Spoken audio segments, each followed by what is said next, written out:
ہم لوگ سب دیتے ہیں اپنے مولوی کو دے رہے ہیں.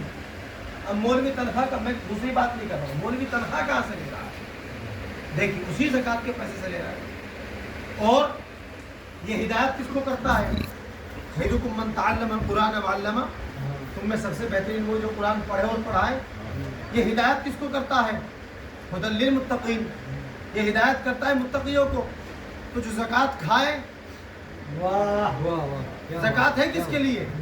فقیر کے لیے ہے، وکلانگ کے لیے ہے، ودواؤں کے لیے ہے. اب یہ مولوی تو ودوا نہیں ہے، یہ تو صحیح سلامت ہے نا. آج ہمارے یہاں جو فساد پیدا ہو رہا ہے اس کا سب سے بڑا ریزن یہ ہے کہ ہماری مسجدوں میں جو پیش نماز ہے، ہمارے یہاں جو دین کی تبلیغ کرنے والے ہیں.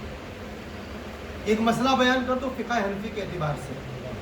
فقہ حنفی میں یہ لکھا ہوا ہے، اور غالباً اکثر و بیشتر سبھی فقہوں میں لکھا ہے کہ جو نماز پڑھانے والا ہو وہ عادل ہو، عدل کرتا ہو، انصاف کرتا ہو، اور اس کے ساتھ ساتھ وہ غلام نہ ہو، آزاد ہو. کیا ہو؟ آزاد ہو. آج ہر مسلمان اپنی مسجد کے مولوی کو جا کے دیکھے. میں شیعہ سنی کی بات نہیں کر رہا ہوں، میں نے دونوں تینوں گروپوں کو دیکھا ہے. مولوی سلام اس کو کرتا ہے جو اپنے علاقے کا بڑا ہوتا ہے. کس کو کرتا ہے؟ چھوٹوں کو سلام نہیں کیا جاتا. کیوں بھائی؟ ارے ان کے یہاں سے مرغی آتی ہے نا کھانے کے لیے، ان کے یہاں سے لفافہ بڑا ملتا ہے نا بھائی. تو پھر آپ کیا ہوئے؟ آپ تو آزاد نہیں ہوئے. آپ تو آزاد نہیں ہوئے نا. آزاد نہیں ہوئے تو آپ کے پیچھے نماز نہیں ہو رہی. آج ہمارے نوجوانوں کا اکثر و بیشتر یہ کئی مرتبہ مجھ سے سوال کیا جاتا ہے، کئی مرتبہ، بولے مول صاحب جب مسجد میں جاتے ہیں نماز پڑھنے کے لیے ہمارے قاری صاحب کی لہن بہت اچھی ہے، تجوید بہت اچھا ہے، قرآن بہت اچھا پڑھتے ہیں، لیکن نہ جانے کیوں جب میں مسجد میں جاتا ہوں اللہ اکبر کہہ کے نیت باندھتا ہوں تو جیسے ہی میں اللہ اکبر کہتا ہوں تو اللہ اکبر تک تو میں اللہ کو پہچانتا ہوں، لیکن جیسے نیت باندھی تو نہ جانے میں کبھی اورنگ آباد میں گھوم رہا ہوتا ہوں، کبھی ممبئی میں گھوم رہا ہوتا ہوں، کبھی حیدرآباد میں گھوم رہا ہوتا ہوں. وجہ کیا ہے بھائی؟ اپنا رہبر جو آپ کے آگے کھڑا ہوا ہے جب تک وہ معتبر اور متقی نہیں ہوگا، تب تک آپ کہیں بھی گھومیں گے، کہیں بھی گھومیں گے نا. ایک واقعہ اگر آپ لوگ اجازت دے تو یاد آئے. سرکار وارث پاک علیہ الرحمہ دیوا شریف میں ان کی درگاہ ہے.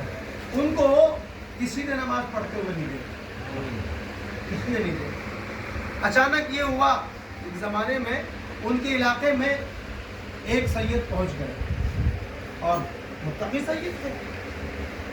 اب وہ جیسے سید صاحب وہاں پہنچے، وارث پیا کو معلوم ہوا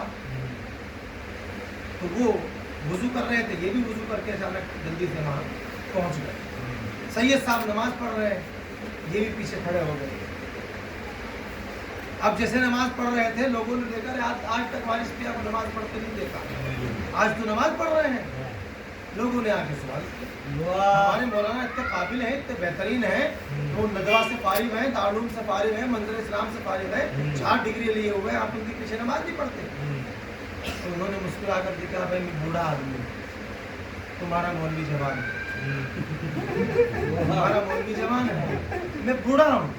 اب تمہارا مولوی اللہ اکبر کہتا ہے، کبھی دلی کی جامع مسجد میں پہنچ جاتا ہے، کبھی دلی کی جامع مسجد میں پہنچ جاتا ہے، کبھی اللہ اکبر کہہ کر کے وہ لکھنؤ کی چکن، وہاں کی بڑی مشہور ہے نا وہ چکن کپڑا جو ہوتا ہے، وہ کبھی وہ لینے خرید پہنچ جاتے ہیں. اب میں بوڑھا آدمی ہوں، اس جوان مولوی کے پیچھے پیچھے مجھے کبھی دلی جانا، کبھی لکھنؤ جانا، یہ مجھ سے نہیں ہوتا.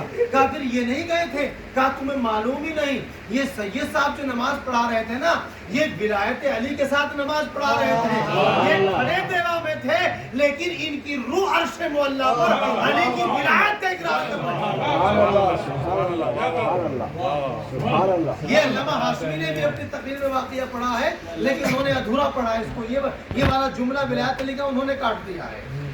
مشکات الوارث کر کے کتاب اس میں لکھا ہوا ہے واقعہ کہ یہ آج میں نے جو نماز ان کے پیچھے پڑھی نا انہوں نے میری نماز کی معراج کرا دی ہے، ولایت علی کے ساتھ نماز پڑھائی. تو عزیزان محترم یہ جو ساری تکالیفیں، ساری پریشانی ہمارے یہاں انتشار پھیل رہا ہے، ایک دوسرے سے دوری ہو رہی ہے.